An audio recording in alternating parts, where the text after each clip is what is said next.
so lonely. If you're leaving, baby, let me down slowly. Let me down.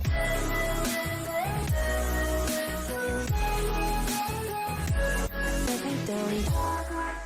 तो episode 3 की starting होती है और हमें दिखाया जाता है जहाँ पर योगिरी और तोमोचिका हानामुरा टाउन के पास पहुँच जाते हैं और जिसके बाद हम देखते हैं कि योगिरी बहुत ज्यादा थक चुका होता है क्योंकि उसने रास्ते में अपनी एबिलिटी को बहुत ही ज्यादा यूज किया होता है और जिसके बाद हम देखते हैं कि उसकी एनर्जी उन मॉन्स्टर्स को मारने में ही वेस्ट हो गई थी। जिसके बाद वो लोग सिटी के अंदर आ जाते हैं और मुको देखती है कि यहाँ पर दीवार की जगह बैरियर को यूज किया गया है और जिसके बाद वो लोग उस होटल में भी पहुँच जाते हैं जो कि सेलेस्टीना ने उन्हें रिकमेंड किया था और जिसके बाद वो लोग वहीं पर रात गुजारने का प्लान बनाते हैं और इसी दौरान वहाँ पर एक लड़का आता है जो कि आकर टोमोचिका से कहने लगता है कि तुम्हें जिंदा देखकर बहुत खुशी हुई और उसे देखकर टोमोचिका भी उसे पहचान जाती है और वो उससे कहने लगती है कि यूकी आखिर तुम यहाँ पर क्या कर रहे हो, क्योंकि मुझे लगा कि अभी भी सब लोग उसी फॉरेस्ट के अंदर ट्रेनिंग कर रहे होंगे। जिस पर यूकी बताता है कि मैं उनसे अलग हो गया हूँ क्योंकि उनका लेवल अप करने का तरीका काफी ज्यादा इनएफिशिएंट है। और इसी दौरान हम एक लड़की को देखते हैं जो कि टोमोचिका से गुस्से से कहती है कि आखिर तुम यूकी के साथ इतना ज्यादा फ्रेंडली कैसे हो सकती हो। जिस पर यूकी उस लड़की जिसका नाम एरिका है उससे कहने लगता है कि एरिका ये मेरी क्लासमेट है। जिसके बाद यूकी उन दोनों को बताने लगता है कि ये सभी लोग उसके बॉडीगार्ड्स हैं और ये सभी लोग बहुत ही ज्यादा पावरफुल हैं। मैंने पर्सनली इन्हें चूज किया है। और जिसके बाद उसके सारे सर्वेंट्स उन दोनों को अपना अपना इंट्रोडक्शन देते हैं और जिनके नाम है एरिका, स्टेफनी, चेल्सी, उफुमिया और रीजा। और रीजा टोमोचिका से कहने लगती है कि तुम यूकी की क्लासमेट हो तो अपने आप को ज्यादा स्पेशल समझने की कोशिश मत करना। और ये देखकर टोमोचिका कहने लगती है कि आखिर तुम लोग मुझे ऐसे ट्रीट क्यों कर रहे हो। जिस पर यूकी रीजा की तरफ से उससे माफी मांगता है और जिसके बाद यूकी टोमोचिका से पूछने लगता है कि क्या यूकी उन स्टूडेंट्स में से है जो कि हमें अकेला छोड़कर चले गए थे। जिस पर वो बताती है कि ये शुरू से ही ऐसा ही है तो इसका कुछ भी नहीं कह सकते। जिसके बाद यूकी टोमोचिका से कहने लगता है कि क्या तुम मेरी सर्वेंट बनना चाहोगी। और ये सुनकर उसकी बाकी सारी सर्वेंट्स बहुत ही ज्यादा गुस्सा हो जाती है और यहाँ टोमोचिका शॉक्ड हो जाती है और जिसे देखकर यूकी कहने लगता है कि माफ करना कि मैंने तुमसे अचानक से पूछ लिया और अगर तुम्हें योगिरी की चिंता हो रही है तो चिंता मत करो क्योंकि वो मेरा क्लासमेट है तो मैं उसे अपना सर्वेंट बनाने के लिए तैयार हूँ। और जिसे सुनकर टोमोचिका अपने मन में कहती है कि कहीं ये पागल तो नहीं हो गया और योगिरी सोचने लगता है कि ये इतना बेवकूफ है कि मुझे इससे किलिंग इंटेंशन नहीं आ रही। और जिसके बाद हमें पता चलता है कि यूकी की क्लास डोमिनेटर की है जो कि सबसे स्ट्रॉन्गेस्ट है और इस एबिलिटी का यूज करके वो किसी भी कमजोर पर्सन को डोमिनेट कर सकता है। और जिसके बाद यूकी अपने पावर्स के बारे में उन दोनों को बताने लगता है और कहने लगता है कि ये उस समय की बात है जब हम सब ने अपना पहला मिशन सक्सेसफुल किया था और हम सब पार्टी कर रहे थे। और तभी वहाँ पर एक लड़का जिसका नाम की होतरी होता है वो वहाँ आकर यूकी को कुछ एडवाइस देता है और कहने लगता है कि मैं दूसरे लोगों की क्लास को एनालाइज करके उन्हें अच्छी एडवाइस दे सकता हूँ। और जिसके बाद वो कहने लगता है कि मैं जानता हूँ यूकी कि तुम्हारी क्लास डोमिनेटर की है और इसीलिए सभी लोग तुम्हें अवॉइड कर रहे हैं और मैं नहीं चाहता कि हम सब आपस में लड़ाई करें क्योंकि अगर हम में से कोई एक भी सेज नहीं बन पाया तो हम सभी लोग जानवरों का खाना बन जाएंगे। और जो कि सबसे पहली चीज तुम्हें करनी चाहिए वो ये कि तुम सबसे सस्ते लेवल 1 के काफी सारे सर्वेंट्स खरीद लो। जिस पर यूकी कहता है कि अगर मेरे सर्वेंट्स कोई बैटल जीत जाते हैं तो मैं हारे हुए ओपोनेंट को अपना सर्वेंट बना लेता हूँ। पर मुझे डाउट है कि जो एक्सपीरियंस उन्हें मिलेगा क्या वो मुझे मिल पाएगा क्योंकि मेरी एबिलिटी के डिस्क्रिप्शन में ऐसा कुछ साफ साफ नहीं लिखा था। जिस पर होतरी कहता है कि नहीं, तुम्हारे में ये एबिलिटी मौजूद है क्योंकि मेरी एबिलिटी के जरिए मैं किसी की भी एबिलिटी की हिडन डिटेल्स बता सकता हूँ। जिस पर यूकी उससे पूछने लगता है कि पर आखिर तुम मुझे ये सब क्यों बता रहे हो। जिस पर होतरी बताता है कि हम सबको अलग अलग मेथड्स यूज करने होंगे और कैसे न कैसे करके किसी एक को सेज बनना ही होगा, नहीं तो हम सभी मारे जाएंगे और मेरे सर्वाइव करने की यही स्ट्रेटेजी है। और ये सारी बातें सुनकर योगिरी उससे कहने लगता है कि तो इसका मतलब ये है कि तुम्हारे सर्वेंट्स अब भी बढ़ रहे हैं और तुम्हारा लेवल भी अब भी बढ़ रहा है। जिस पर यूकी हाँ में जवाब देता है और वो टोमोचिका से फिर से उसका सर्वेंट बनने के लिए पूछता है जिस पर टोमोचिका उसे मना कर देती है। और ये सुनकर यूकी उससे कहने लगता है कि एक बार फिर से सोच लो, तुम्हें मुझे इतनी जल्दी रिजेक्ट करने की कोई जरूरत नहीं। और जिसके बाद यूकी अपने सर्वेंट्स के साथ वहाँ से चला जाता है और उसके जाने के बाद टोमोचिका कहने लगती है कि ये कितना ज्यादा अनोइंग है। जिस पर योगिरी उससे कहने लगता है कि पर मुझे लगता है कि तुम उसके साथ ज्यादा सेफ रहोगी। और ये सुनकर टोमोचिका थोड़ा गुस्सा हो जाती है। जिसके बाद सीन शिफ्ट होता है और हमें लेन को दिखाया जाता है जहाँ पर कि वो डार्कनेस के साथ फाइट कर रही होती है। जिसके बाद हमें 3 दिन बाद का सीन दिखाया जाता है जहाँ पर टोमोचिका कह कह रही होती है कि योगिरी पिछले 3 दिन से सो रहा है। जिसके बाद वो मोको से कहने लगती है कि क्या तुम योगिरी के रूम में जाकर उसे चेक कर सकती हो, जिस पर वो मना कर देती है और कहने लगती है कि अगर मैं उसके रूम में बिना परमिशन की गई तो क्या पता वो मुझे मार दे। और जिसके बाद हमें लेन के साथी को दिखाया जाता है, जहाँ पर वो स्ट्रीट पर लोगों को कह रहा होता है कि अगर तुमने हमारी इमॉर्टल आर्मी ज्वाइन नहीं की तो तुम लोगों को 3rd क्लास ज़ॉम्बी बना दिया जाएगा। और जिसके बाद वो काफी तेजी से वहाँ से चला जाता है, जिसे सुनकर मोको कहने लगती है कि इन सब का क्या ही फायदा, इन दी एंड उन लोगों को तो मरना ही है। जिसके बाद हम टोमोचिका के रूम के बाहर का सीन देखते हैं, जहाँ पर एरिका इनविजिबल होकर आ जाती है और जिसे फील करके मोको टोमोचिका से कहने लगती है कि हम हर वक्त इस होटल के अंदर नहीं रह सकते और वैसे भी एक दुश्मन हमें टारगेट कर रहा, पर मैं उसे नहीं देख पा रही। और ये सुनकर टोमोचिका चौंक जाती है और जिसके बाद वो योगिरी को फोन लगाती है और जिसके बाद हमें योगिरी को दिखाया जाता है, जहाँ पर वो एक सपना देख रहा होता है और सपने में एक डॉग आकर उसे उठा देता है और योगिरी भी उस डॉग को उठकर कहने लगता है कि गुड मॉर्निंग निकोरी। और तभी एक लेडी उसे आवाज देती है और कहने लगती है कि तुम्हारा ब्रेकफास्ट रेडी है। और जिसके बाद उसे फोन बजने की आवाज आती है और वो उठ जाता है और टोमोचिका कॉल पर उसे सारी बातें बता देती है, जिसे सुनकर योगिरी टोमोचिका के रूम की तरफ बढ़ने लगता है और एरिका के इनविजिबल होने की वजह से योगिरी उसे नहीं देख पा रहा होता है। जिसके बाद योगिरी अपनी आईज को क्लोज करता है और अपनी पावर का यूज करता है, जिससे उसे पता चल जाता है कि कोई टोमोचिका को मारने आया है और इसलिए वो अपनी डेथ एबिलिटी का यूज करके एरिका को मार देता है। और जिसके बाद योगिरी अंदर आकर टोमोचिका को सारी बात बता देता है और टोमोचिका सोचने लगती है कि भला उसे कोई क्यों मारना चाहेगा। जिसके बाद सीन शिफ्ट होता है और हमें यूकी को दिखाया जाता है, जहाँ पर उसे ये पता चलता है कि उसका एरिका के साथ कनेक्शन टूट गया है। और जिसके बाद योगिरी को पता चलता है कि उसने यूकी के एक सर्वेंट को मार दिया और जिसका मतलब ये है कि इनडायरेक्टली उसने यूकी के साथ फाइट मोल ली है और शायद इसलिए अब हमें यहाँ से भाग जाना चाहिए। जिसके बाद हमें वापस से यूकी को दिखाया जाता है, जहाँ पर वो एरिका की मेमोरी को चेक कर रहा होता है और वो देखता है कि एरिका होटल के हॉलवे में खड़ी थी और अचानक से वो वहाँ पर गिर जाती है और जिसे देखकर यूफीनिया कहने लगती है कि आखिर ऐसा कैसे हो सकता है, क्योंकि एरिका तो एक असासिन है, भला उस पर कोई पीछे से अटैक कैसे कर सकता है। और जिसके बाद यूकी कहने लगता है कि आखिर वो टोमोचिका के रूम के बाहर क्या कर रही है, जिस पर यूफीनिया कहने लगती है कि हो सकता है कि वो टोमोचिका से जेलस हो गई हो और इसीलिए वो उसे मारने के लिए गई हो। जिस पर यूकी कहता है कि अगर एरिका ने कोई अननेसेसरी चीज की होगी तो टोमोचिका यहाँ से भागना चाहेगी और इसलिए जल्द से जल्द रीसा और चेल्सी को उसे रोकने के लिए भेजो। जिसके बाद हमें वापस से टोमोचिका और योगिरी को दिखाया जाता है, जहाँ पर कि वो लोग वहाँ से भाग रहे होते हैं, पर तभी रीसा आकर उनका रास्ता रोक लेती है और जैसे ही वो उन पर अटैक करने वाली होती है, योगिरी उससे बताने लगता है कि मैं अगर चाहूँ तो तुम्हें बस सोच कर ही मार सकता हूँ। और ये सुनकर रीसा डर जाती है। जिसके बाद योगिरी उससे पूछने लगता है कि क्या तुम बिना छड़ी के मैजिक कर सकती हो, जिस पर वो बताती है कि मैं मैजिक बस उन्हीं छड़ी पर यूज कर सकती हूँ जिनके अंदर की स्पेल लगी होती है। और जिसके बाद हम देखते हैं कि वहाँ पर काफी सारे डॉल्स आकर उन पर अटैक करने लगते हैं और इस मौके का फायदा उठाकर रीसा जैसे ही उन पर अटैक करने वाली होती है, योगिरी इसे सेंस कर लेता है और जिसके बाद वो उसे अपनी डेथ एबिलिटी से मार देता है। जिसके बाद वो वहाँ मौजूद सारी डॉल्स को भी मार देता है और दूसरी तरफ चेल्सी, जो कि उन डॉल्स को कंट्रोल कर रही होती है, वो अपनी मरी हुई डॉल्स को देखकर बहुत ही ज्यादा डर जाती है। और जिसके बाद योगिरी और टोमोचिका उसके पास पहुंच जाते हैं और यहाँ दूसरी तरफ यूकी को पता चल जाता है कि रीसा भी अब मर चुकी है और चेल्सी ने भी हार मान ली है और साथ ही साथ उसे ये भी पता चल चुका है कि योगिरी बस किसी को सोच कर ही उसे मार सकता है, पर वो फिर भी हार नहीं मानता। और जिसके बाद हमें वापस से योगिरी और टोमोचिका को दिखाया जाता है और जहाँ पर उन लोगों पर बहुत से कॉकरोचेस ने अटैक कर दिया होता है और उन कॉकरोचेस को देखकर टोमोचिका की हालत खराब हो जाती है। और जिसके बाद हमें पता चलता है कि इन कॉकरोचेस को यूकी ने ही भेजा है ताकि वो इन लोगों को ऑब्जर्व कर सके। और जिसके बाद यूकी उन कॉकरोचेस को उन पर अटैक करने का ऑर्डर देता है और ये देखकर योगिरी समझ जाता है और वो कहने लगता है कि तो फिर चलो यूकी को मार देते हैं और अगर मेरा अंदाजा सही है तो इसमें ज्यादा मुश्किल नहीं आएगी। जिसके बाद योगिरी उन कॉकरोचेस के जरिए यूकी का पता लगाता है और जिसके बाद उसे यूकी की लोकेशन मिल जाती है और फिर वो अपनी डेथ एबिलिटी का यूज करके उसे मार देता है। और ये देखकर टोमोचिका उससे पूछने लगती है कि क्या तुम्हारी एबिलिटी तब भी काम करती है जब तुम्हें तुम्हारे एनिमी की लोकेशन का नहीं पता होता, जिस पर वो हाँ में जवाब देता है और कहने लगता है कि अगर वो मुझ तक पहुंच सकते हैं तो मैं भी उन तक पहुंच सकता हूं। जिसके बाद हम दूसरी तरफ यूकी के सर्वेंट को देखते हैं, जहां पर वो रो रही होती है और यूफीनिया कह रही होती है कि अब हम लोग यूकी के कंट्रोल से फ्री हो गए हैं और इसलिए मैं बाहर जा रही। और जैसे ही वो बाहर आती है वो शॉक्ड हो जाती है क्योंकि वहाँ पर चारों तरफ रेत थी और वो डार्कनेस भी वहीं पर था। और यूफीनिया को देखकर लेन उसके पास जाती है और जिसके बाद वो उसे बाइट करके उसके अंदर मौजूद सारी इन्फॉर्मेशन लेने लगती है। दूसरी तरफ हम टोमोचिका और योगिरी को देखते हैं, जहाँ पर वो लोग कैपिटल की तरफ जा रहे होते हैं और जिसके बाद उन लोगों लोगों को सड़कों पर से लोगों की चीखने और चिल्लाने की आवाज आने लगती है और जिसके बाद वो लोग देखते हैं कि शहर के सारे लोग ज़ॉम्बी बन चुके हैं और उन सभी को मासायुकी कंट्रोल कर रहा होता है। और ये देखकर टोमोशिका शॉक्ड हो जाती है और कहने लगती है कि हमारी इसेकाई जर्नी के अंदर ज़ॉम्बीज कहाँ से आ गए। और ये एपिसोड यहीं पर एंड होता है।